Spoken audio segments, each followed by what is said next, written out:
জাতীয় শিক্ষা সপ্তাহ ২০২৬-এ নির্বাচিত শ্রেষ্ঠ প্রধান শিক্ষক ও শ্রেষ্ঠ শিক্ষা প্রতিষ্ঠান প্রধানের চূড়ান্ত তালিকা প্রকাশ করা হয়েছে। গত শনিবার জাতীয় শিক্ষা সপ্তাহ উদযাপন কমিটির পক্ষ থেকে এ তালিকা প্রকাশ করা হয়। শিক্ষার গুণগত মানোন্নয়ন, সময়োপযোগী প্রশাসনিক দক্ষতা এবং শিক্ষার্থীদের নৈতিক ও মানবিক বিকাশে উল্লেখযোগ্য অবদান রাখায় উপজেলা পর্যায়ে শ্রেষ্ঠ প্রধান শিক্ষক নির্বাচিত হয়েছেন মৌলভীবাজার জেলার কমলগঞ্জ উপজেলার অভয়চরণ উচ্চ বিদ্যালয়ের প্রধান শিক্ষক মো সাজ্জাদুর রহমান। অত্র বিদ্যালয়ে প্রধান শিক্ষক হিসাবে তিনি দীর্ঘদিন যাবৎ শিক্ষার্থীদের কিভাবে বিদ্যালয়মুখী করা যায় সে বিষয়ে আপ্রাণ চেষ্টা চালিয়ে যাচ্ছেন। বিদ্যালয়ের শিক্ষার্থীদের লেখাপড়ার পাশাপাশি সহশিক্ষা কার্যক্রমে ওনার যথেষ্ট অবদান রয়েছে। তিনি একাধারে শিক্ষা সংশ্লিষ্ট বিভিন্ন সংগঠনের সাথে জড়িত থেকে আগামী প্রজন্মকে একটি আলোকিত সমাজ বিনির্মাণে কাজ করে যাচ্ছেন।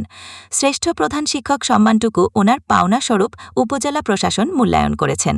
স্থানীয়রা তাকে শ্রেষ্ঠ প্রধান শিক্ষক হওয়ায় অভিনন্দন ও শুভেচ্ছা জানান। অভয়চরণ উচ্চ বিদ্যালয়ের সহকারী শিক্ষক দুর্জয় সাহা জানান, আমাদের বিদ্যালয়ের প্রধান শিক্ষক তিনি একজন আদর্শ শিক্ষক। ওনার মাধ্যমে লেখাপড়ার মান আরও এগিয়ে যাবে। আমি ওনার উত্তরোত্তর সমৃদ্ধি কামনা করছি। শ্রেষ্ঠ প্রধান শিক্ষক হয়েছেন আমি অনেক খুশি। আমরা স্কুলের বালা হইব, আমরা আশেপাশে ছাত্র সকল, তারপরে আরও স্কুলের উন্নত হইব, সামলাই শুভকামনা।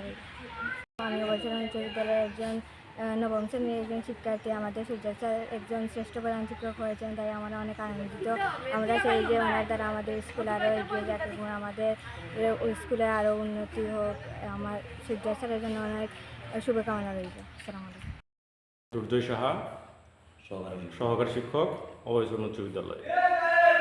আমাদের শ্রদ্ধেয় স্যার জনাব মোহাম্মদ সাজ্জাদুর রহমান, উনি গত জাতীয় শিক্ষা সপ্তাহ 2026 যে প্রতিযোগিতাটা হয় সেখানে উনি সাফল্যভাবে শ্রেষ্ঠ প্রধান শিক্ষক নির্বাচিত হয়েছে। এটা শুধু আমাদের জন্য একটা সংবাদ না, এটা আমাদের অত্যন্ত গর্বের বিষয়। আমাদের প্রতিষ্ঠানের শিক্ষক সমাজ এবং ছাত্র সমাজ এজন্য খুবই আমরা আনন্দিত। তো স্যারের নেতৃত্ব, স্যারের দিক নির্দেশনায় শুধু ছাত্রছাত্রীরা না, এলাকার অভিভাবক নিশ্চিন্তে তাদের বাচ্চাদের আমাদের প্রতিষ্ঠানে দিয়ে যেতে পারে এবং তারা নিশ্চিন্তে থাকতে পারে। আর স্যারের দিক নির্দেশনায় এই প্রতিষ্ঠান দিনের দিন অত্যন্ত দ্রুত গতিতে অগ্রসর এবং সামনের দিকে এগিয়ে যাচ্ছে। এবং এই এলাকাটা মূলত কমলগঞ্জের অন্যান্য এরিয়া থেকে কিন্তু একটু আলাদা টাইপের, একটু বলতে গেলে পিছিয়ে পড়া জনগোষ্ঠী এই অঞ্চলটাতে বেশি থাকে। এই পিছিয়ে পড়া জনগোষ্ঠীগুলোতে স্যারের বিভিন্নভাবে দিক নির্দেশনার মাধ্যমে এই জনগোষ্ঠীগুলোকে আমরা কিভাবে সামাজিকরণ করতে পারি বা কিভাবে অগ্রসরমুখী করা যায়, এই পরিকল্পনাগুলো স্যারের বিভিন্নভাবে স্যার বের করে। আর স্যারের দিক নির্দেশনা অনুযায়ী আমরা আমাদের সহকারী অ্যাসিস্ট্যান্ট হেড টিচার আমরা সকলেই স্যারের দিক নির্দেশনা অনুযায়ী কাজ করে আমরাও চেষ্টা করি স্যারের সেই ইচ্ছাটাকে বাস্তবে প্রতিফলন করা। আমি মোহাম্মদ সাজ্জাদুর রহমান, প্রধান শিক্ষক, অভয়চরণ উচ্চ বিদ্যালয়। আমি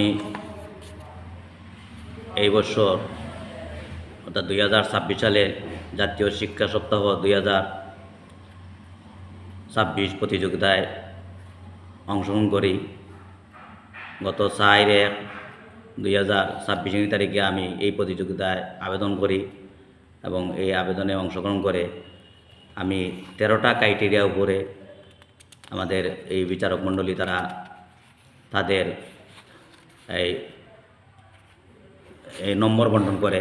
এই নম্বর বন্টনের মধ্যে আমি মোটামুটি 11টা প্রতিযোগিতায় আমি সাফল্যভাবে অর্জন করেছি এবং আমি এই প্রতিযোগিতায় কমলগঞ্জ উপজেলা শ্রেষ্ঠ প্রধান শিক্ষক নির্বাচিত হয় আমি ধন্য মনে করেছি। আমি আগামীতে জেলা পর্যায়ে এই প্রতিযোগিতায় অংশগ্রহণ করব। আশা করি আমি এই জেলা প্রতিযোগিতায় অংশগ্রহণ করে আমি সাফল্যের মুখ দেখব বলে আমি আশা করছি। আমার এই শ্রেষ্ঠ প্রতিষ্ঠান নির্বাচিত হওয়ায় আমার স্কুলের আমার সহকর্মীবৃন্দ, শিক্ষার্থী সবাই আনন্দিত। এবং এই আনন্দটা যাতে আগামীতে আরও ধরে রাখতে পারি, আমি সবার কাছে আমি দোয়া আহ্বান করছি। এই বলে আমি আমার বক্তব্য শেষ করছি।